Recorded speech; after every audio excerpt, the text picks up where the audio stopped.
Hello friends, तो आज हम बात करेंगे भारत के सभी राज्यों के मुख्य जलप्रपात के बारे में। तो दोस्तों, वीडियो को अंत तक देखें और हमारे चैनल को सब्सक्राइब करें और बेल आइकन को दबाएं, जिससे नए वीडियो का आपको नोटिफिकेशन मिलता रहे। तो दोस्तों, चलो इसी के साथ करते हैं स्टार्ट। जोंग या जेरसप्पा जलप्रपात। ये जलप्रपात चार छोटे जलप्रपात राजा, राकरे, रोरर व दाम बलाचे जलप्रपात से मिलकर बना होता है। यह जलप्रपात कर्नाटक में है और ये इस जलप्रपात को महात्मा गांधी जलप्रपात के नाम से भी जाना जाता है। यह भारत का सबसे ऊंचा जलप्रपात है जो शरावती नदी पर बना हुआ है। इसकी ऊंचाई 255 मीटर है। इसी के साथ आगे बात करते हैं यन्ना जलप्रपात के बारे में। तो यन्ना जलप्रपात यह मध्य प्रदेश के महाबलेश्वर के पास बना हुआ है। यह नर्मदा नदी पर बना हुआ जलप्रपात है। इसकी ऊंचाई 183 मीटर है। अब नर्मदा नदी आई, तो नर्मदा नदी के बारे में बात करते हैं। नर्मदा और ताप्ती भारत की ऐसी नदियां हैं जो डेल्टा का निर्माण नहीं करती, बल्कि यह यश चौरी का निर्माण करती है। इसके बाद में आगे बात करते हैं बिहार जलप्रपात के बारे में। तो बिहार जलप्रपात यह जलप्रपात बिहार राज्य में स्थित है और इस जलप्रपात को ककोलत जलप्रपात के नाम से भी जाना जाता है। यह जलप्रपात टोंस नदी पर बना हुआ है, जिसकी ऊंचाई 100 मीटर है। इसके बाद में आगे बात करते हैं शिव समुद्रम जलप्रपात के बारे में। तो शिव समुद्रम जलप्रपात यह जलप्रपात कर्नाटक राज्य में स्थित है और शिव समुद्रम जलप्रपात पर जल विद्युत उत्पादन किया जाता है। और इसी जलप्रपात पर सर्वप्रथम 1902 में एशिया का प्रथम जल विद्युत ग्रह स्थापित किया गया था। यह जलप्रपात कावेरी नदी पर स्थित है और इसकी ऊंचाई 90 मीटर है। इसके बाद में आगे बात करते हैं चित्रकूट जलप्रपात के बारे में। तो चित्रकूट जलप्रपात यह जलप्रपात छत्तीसगढ़ राज्य में स्थित है और इस जलप्रपात को भारतीय नियाग्रा के नाम से भी जाना जाता है, क्योंकि इसकी आकृति घोड़े की नाल के समान बनी हुई है। इस कारण से इसे भारतीय नियाग्रा के नाम से भी जाना जाता है। यह बहुत ही सौंदर्य व सुंदर जलप्रपात है। इसके बाद में आगे बात करते हैं ये इंद्रावती नदी पर बना हुआ है और इसकी ऊंचाई 90 मीटर है। इसके बाद में आगे बात करते हैं गौतम धारा या जोना जलप्रपात के बारे में। तो गौतम धारा इस जलप्रपात में महात्मा गौतम बुद्ध की एक प्रतिमा बनी हुई है। इस कारण से इसे गौतमहारा जलप्रपात के नाम से भी जाना जाता है। यह झारखंड की राजधानी रांची के समीप स्थित है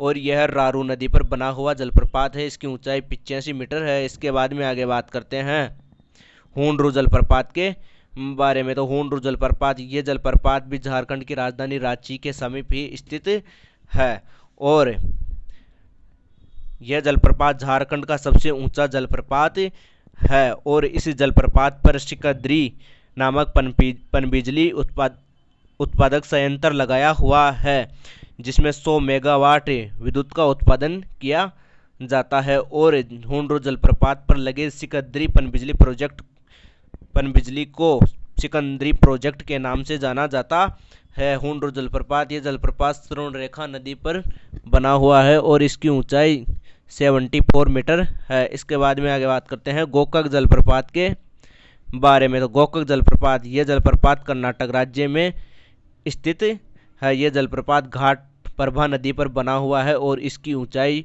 55 मीटर है। इसके बाद में आगे बात करते हैं चूलिया जलप्रपात के बारे में। तो चूलिया जलप्रपात यह राजस्थान के कोटा जिले में स्थित है और इसकी ऊंचाई 18 मीटर है। यह चंबल नदी पर बना हुआ जलप्रपात है और चंबल नदी को राजस्थान की कामधेनु के नाम से भी जाना जाता है, क्योंकि यह राजस्थान में बहने वाली 12 नदियों में से है। इसके बाद में आगे बात करते हैं पुनासा जलप्रपात के बारे में। तो पुनासा जलप्रपात ये जलप्रपात मध्य प्रदेश में स्थित है और यह भी चंबल नदी पर बना हुआ जलप्रपात है। इसके बाद में आगे बात करते हैं दूध सागर जलप्रपात के बारे में। तो दूध सागर जलप्रपात यह जलप्रपात गोवा व कर्नाटक की सीमा पर बना हुआ है और यह गोवा राज्य के अंतर्गत आता है। इस जलप्रपात को विश्व का सबसे सुंदर व लोकप्रिय झरनों में से माना जाता है। यह जलप्रपात मांडवी नदी पर बना हुआ है। इसके बाद में आगे बात करते हैं एलिफेंट जलप्रपात के बारे में। तो एलिफेंट जलप्रपात, इस जलप्रपात को हाथी के फाल के नाम से भी जाना जाता है। यह जलप्रपात मेघालय के शिलोंग में बना हुआ है और यह मेघालय में स्थित शिलोंग शिखर पर्वत पर बना हुआ है। इसके बाद में आगे बात करते हैं वट्टाप्राई जलप्रपात के बारे में। तो वट्टाप्राई जलप्रपात, यह जलप्रपात तमिलनाडु में बना हुआ है और यह भारत का सबसे दक्षिणतम जलप्रपात माना जाता है और यह जलप्रपात पाजियार नदी पर बना हुआ है। इसके बाद में आगे बात करते हैं धुआंधार जलप्रपात के बारे में। तो धुआंधार जलप्रपात, यह जलप्रपात मध्य प्रदेश के जबलपुर में बना हुआ है। यह नर्मदा नदी पर बना हुआ जलप्रपात है। जब नर्मदा नदी 50 फीट ऊपर से अपना पानी धुआंधार जलप्रपात में गिराती है तो उसमें पानी की धुआं सफ़ेद रंग की दिखाई देती है। इस कारण से इस जलप्रपात का नाम धुआंधार जलप्रपात रखा गया है। इसके बाद में बात करते हैं कपिलधारा जलप्रपात के बारे में।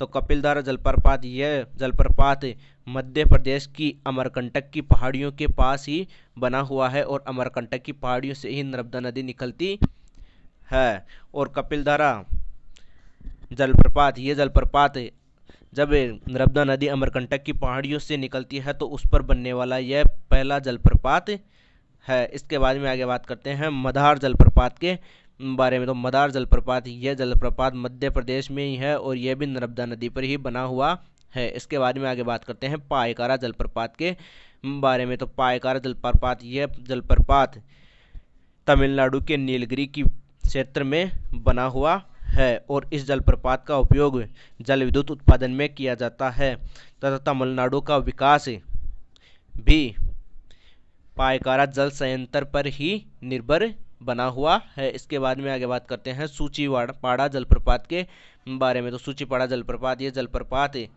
केरल राज्य में स्थित है और मेनपुट्टी जलप्रपात, यह जलप्रपात भी केरल राज्य में ही स्थित है। इसके बाद में आगे बात करते हैं तीरथगढ़ जलप्रपात के बारे में। तो तीरथगढ़ जलप्रपात, यह जलप्रपात छत्तीसगढ़ के बस्तर जिले में कांगेर घाटी पर बना हुआ है। इसके बाद में बात करते हैं चचाई जलप्रपात के बारे में। तो चचाई जलप्रपात, यह मध्य प्रदेश में बना हुआ है और चचाई जलप्रपात, यह जलप्रपात भारत का प्राकृतिक व गोलाकार जलप्रपात है जो सौंदर्य और पर्यटक की दृष्टि से अत्यंत महत्वपूर्ण माना जाता है। चचाई जलप्रपात, यह जलप्रपात बिहार नदी पर बना हुआ है। तो दोस्तों, कैसा लगा आपको वीडियो अच्छा लगा हो तो आप हमारे चैनल को सब्सक्राइब करें और वीडियो को लाइक करें तथा वीडियो की PDF आप वीडियो के डिस्क्रिप्शन बॉक्स में जाकर डाउनलोड कर सकते हैं। Okay friends, thank you.